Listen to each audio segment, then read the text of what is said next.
بسم اللہ الرحمن الرحیم۔ شروع اللہ کا نام لے کر جو بڑا مہربان نہایت رحم کرنے والا ہے۔ تمام تعریفیں اس اللہ عز و جل کے لیے لائق و زیبا ہے جو سارے جہاں کا بنانے والا اور اس کو پالنے والا ہے، اور درود و سلام ہوں اس کے آخری نبی حضرت محمد مصطفیٰ صلی اللہ علیہ وسلم پر۔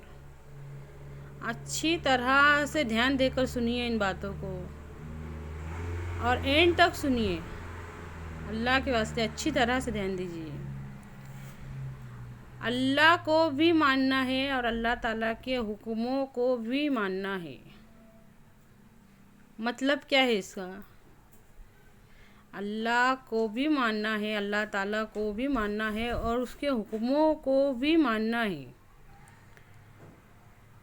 وہ لوگ جو زمانے جاہلیت میں تھے وہ برائی میں لت پت پڑے ہوئے تھے، ان کے اندر ہر طرح کی برائی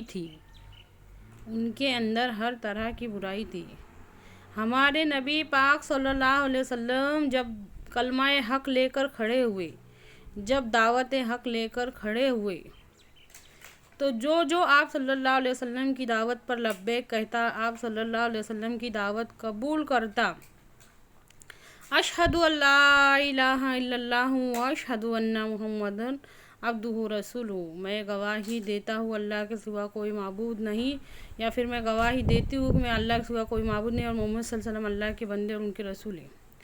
اب اس کے بعد ان پر یہ فرض ہو جاتا کہ پہلے اگرچہ وہ بت پرست تھا تو ابھی وہ بت پرستی چھوڑ دے گا، صرف اور صرف اللہ کی عبادت کرے گا۔ پہلے وہ زانی تھا، پہلے وہ شرابی تھا، تو اسلام میں آ جانے کے بعد، کلمہ پڑھ لینے کے بعد وہ زناکاری چھوڑ دے گا، وہ شراب چھوڑ دے گا۔ پہلے وہ دھوکے باز تھا، پہلے وہ جو کچھ بھی کرتا تھا، اسلام میں آنے کے بعد، کلمہ پڑھنے کے بعد وہ یہ سب چھوڑ دے گا۔ پہلے وہ ظلم کرتا تھا، زمانے جاہلیت میں وہ ظلم کرتا تھا، آپ صلی اللہ علیہ وسلم کی دعوت پر لبیک کہنے کے بعد، کلمہ پڑھنے کے بعد وہ یہ سب چھوڑ دے گا۔ پہلے وہ جو دھوکے دیتا تھا، بعد میں وہ دھوکے نہیں دیں گا آپ صلی اللہ علیہ وسلم پر کلمہ پڑھنے کے بعد۔ زمانے جاہلیت میں جو بھی برائی میں ملوث تھے، آپ صلی اللہ علیہ وسلم کی دعوت پر لبیک کہنے کے بعد، کلمہ پڑھنے کے بعد، ہر وہ برائی کو چھوڑ دیں گا۔ اچھی طرح سے سمجھیے اس بات کو، اس ڈیفرنس کا، اس فرق کا، یہ جو فرق ہے اس فرق کا نام اسلام ہے۔ پہلے لوگ جو زمانے جاہلیت میں تھے، آپ صلی اللہ علیہ وسلم کے دعوت پر لبیک کہنے کے بعد، حق کا کلمہ پڑھنے کے بعد وہ یہ سب چھوڑ دیں گے۔ ہمارا کیسا ایمان ہے، اللہ رحم کرے ہمارے اوپر۔ ہم کلمہ بھی پڑھتے، ہم آپ صلی اللہ علیہ وسلم کی دعوت پر لبیک بھی کہتے، اور سوچو صرف زبان سے یہ اقرار کر لینا کہ ہم مانتے، یہ نہیں، اللہ کے حکموں کو ماننا پڑے گا، اس کے اوپر عمل کرنا پڑے گا۔ اللہ کے واسطے اچھی طرح سے اس بات کو سمجھیے، جو بھی زمانے جاہلیت میں ہوتا تھا، ہمارے نبی صلی اللہ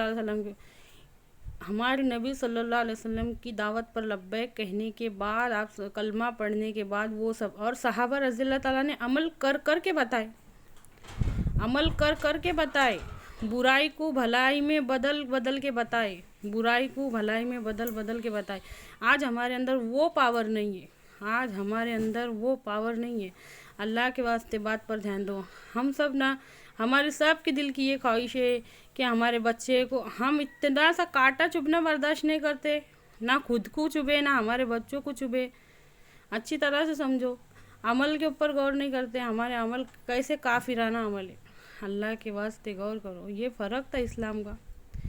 غور کر کے دیکھو، سیرت النبی صلی اللہ علیہ وسلم میں غور کر کے دیکھو، ان لوگوں کا یہ عمل تھا، صحابہ رضی اللہ تعالیٰ کا اور ہمارے نبی کریم صلی اللہ علیہ وسلم کا یہ عمل تھا کہ قرآن پاک کی 10 آیتیں تلاوت کرتے، پھر اس پہ عمل کرتے، جب تک عمل نہ کر دیتے باقی کا نہیں پڑھتے تھے قرآن، پہلے عمل کرتے 10 پہ، اس کے بعد میں دوسری آیتیں پڑھتے۔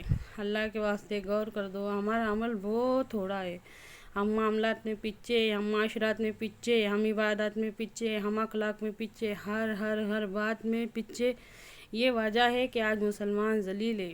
اللہ کے واسطے میری باتوں میں غور کرو، ہمارے چینل کو زیادہ سے زیادہ پھیلاؤ اور شیئر کرو، لائک کرو، سبسکرائب کرو اور دعاؤں میں ہم کو یاد رکھو۔